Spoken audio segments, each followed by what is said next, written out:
నమస్కారం. ఈరోజు మనం బ్రీఫ్గా బిలిరూబిన్ సింథసిస్ గురించి డిస్కస్ చేద్దాం.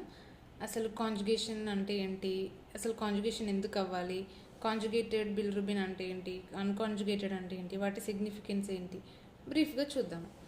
ఫస్ట్ ఈ సెనిసెంట్ ఎరిథ్రోసైట్స్ అంటే ముసలివైపోయిన ఆర్బీసీస్ ఉంటాయి కదా, ఈ ఆర్బీసీస్ అని మనకి సపరేట్ అయిపోతుంది అనమాట. హీమ్ ఇంకా గ్లోబులిన్ సపరేట్ అవుతుంది.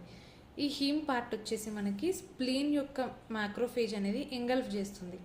మనకు తెలుసు కదా, స్ప్లీన్ వచ్చేసి గ్రేవియార్డ్ ఆఫ్ ఆర్బీసీ అంటాము.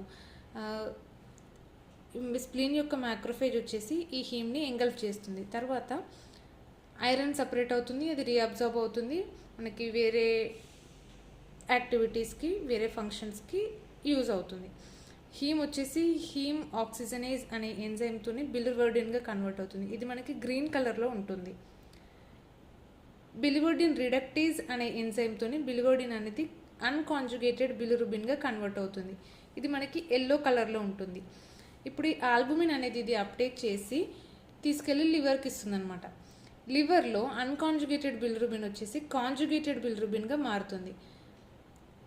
యూడిపి గ్లూకరోనైల్ ట్రాన్స్ఫరేజ్ అనే ఎంజైమ్ని యూజ్ చేసుకుని కాంజుగేటెడ్గా అవుతుందన్నమాట. తర్వాత ఇది మనకి సిబిడి నుంచి అంటే కామన్ బైల్ డక్ట్ నుంచి వెళ్ళి లైక్ ఇంటెస్టైన్కి సెక్రెట్ అవుతుంది. ఇంటెస్టైన్లో ఈ కాంజుగేటెడ్ బిలిరూబిన్ అనేది యూరోబిలినోజన్గా కన్వర్ట్ అవుతుంది. అది మినిమల్గా ఉంటుంది, యూరిన్లో సెక్రెట్ అవుతుంది.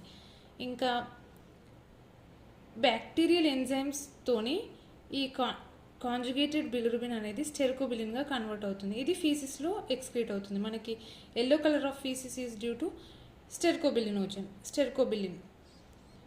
ఇప్పుడు ఇది బేసిక్ కాన్సెప్ట్ అనమాట. So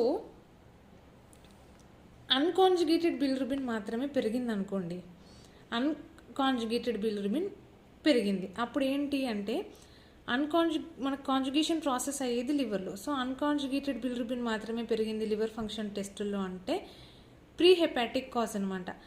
pre hepatic cause like haemolysis of ఇక్కడ ప్రాబ్లం కానీ ఉండడం వల్ల, అంటే హీమోలైసిస్ ఆఫ్ ఆర్బీసీ ఏమైనా ఆటోఇమ్యూన్ డిసీజ్ వల్ల కానీ, బ్లడ్ ట్రాన్స్ఫ్యూజన్స్ వల్ల కానీ, ర్యాపిడ్ హీమోలైసిస్ అవ్వడం వల్ల కానీ అన్కాంజుగేటెడ్ బిలిరూబిన్ పెరుగుతుంది. ఒకవేళ మనకి రెండు కాంజుగేటెడ్ అన్కాంజుగేటెడ్ బిలిరూబిన్ పెరిగాయి అనుకోండి, that could be hepatic, intra hepatic cause. Alcohol intake వల్ల కానీ, సిరోసిస్ వల్ల కానీ, హెపటైటిస్ వల్ల కానీ, ఇంకేవైనా లివర్ రిలేటెడ్ ఇన్ఫెక్షన్స్ ఉన్నట్లయితే బోత్ కాంజుగేటెడ్ అన్కాంజుగేటెడ్ ఎలివేట్ అవుతాయి. ఓన్లీ కాంజుగేటెడ్ మాత్రమే ఎలివేట్ అయిందనుకోండి, దాట్ ఈస్ పోస్ట్ హెపాటిక్. అంటే ఏవైనా బిలియరీ అబ్స్ట్రక్షన్ ఉండడం వల్ల, ఏవైనా స్టోన్స్ వల్ల కానీ అబ్స్ట్రక్టివ్ జాండీస్ అంటాం అనమాట. కాంజుగేటెడ్ మాత్రమే ఎలివేట్ అవుతే అబ్స్ట్రక్టివ్ జాండీస్ అంటాము. పోస్ట్ హెపాటిక్ కాజ్ ఉండొచ్చు. That's all. Thank you.